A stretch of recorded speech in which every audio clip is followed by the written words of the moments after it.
क्या सवाल करना बिलाल भाई, मैं चाहेंगे? देख रहा था आज के टॉपिक बहुत अच्छा है आपका।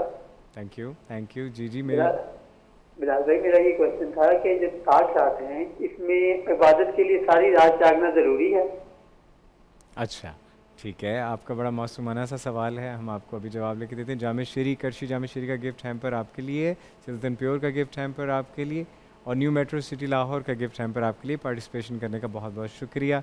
अभी थोड़ी देर पहले आपने जिक्र भी किया, लेकिन फिर से चलें उनको इस सवाल का जवाब कि जनाब जो ये ताक रातें हैं इनमें जागना ज़रूरी है, जबकि अभी आपने कहा और मैंने सुना कि जागना, अगर देखिए, इबादत नहीं भी कर जागना सकते तो जागें। दो तरह से जागना, एक हमें लगता है आंखें खुल जाएं तो हम जाग रहे हैं, और ये कि हमारे दिल, रूह, हमारे जहन का, हमारे वजूद का जागना, यानी वाह वाह हमारी वाह वाह ज़ात वाह के अंदर वाह। मौजूद रूह का, नफ्स का जाग जाना। तो हाँ, असल में अल्लाह चाहता है बज़ाहिर जागी हुई आंखें उस रूह के जागने का, उस बेदारी का, जिसे मारिफत कहते हैं, बसीरत कहते हैं। बहुत से वक्त ऐसे होते हैं जिनमें चीज़ें इस तरह से अयां नहीं होती, लेकिन लैलतुल क़द्र की रात, शब जुमा, और फिर माह मुबारक रमज़ान, इतनी सारी चीज़ों का मिल जाना, उस रात में जागना आम जागना क्या नहीं है। बात है, वो मुक़द्दर के जागने का बाइस भी बनता है, क्या वो बात है। नसीब के जागने का बाइस भी बनता है। वो हमारी ज़ात पर कुरान के मफ़ाहिम को खोलने वाला,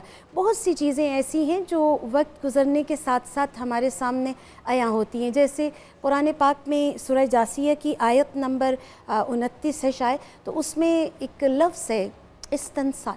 मतलब इसका मकसद ये है कि जब भी कहा जाता है कि अल्लाह चाहता है कि वो तुम्हारे नामाए आमाल को लिख ले, तुम्हारे हवाले से हर चीज़ को मकतूब कर ले, तो जब भी तर्जुमा किया गया इस तनसाख का तो कहा गया कि लिख लिया गया, यानी हम जो अमल करते हैं उसे लिख लिया जाता है।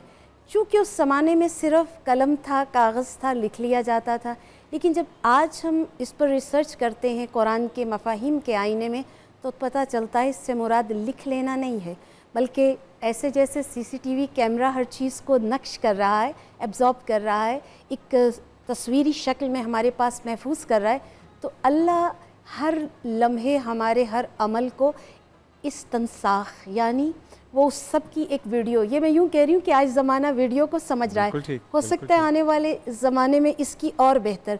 तो कुरान के मफ़ाहिम भी हर आने वाले ज़माने में और बेहतर तरीके से खुलते हैं।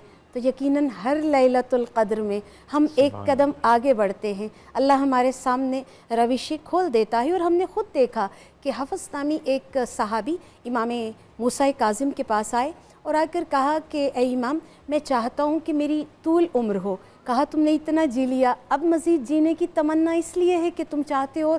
उसने कहा मैं सिर्फ़ इसलिए जीना चाहता हूँ कि मैं चाहता हूँ हर ज़माने में सूरह अखलास की जो तफसीर है उसको जानूँ।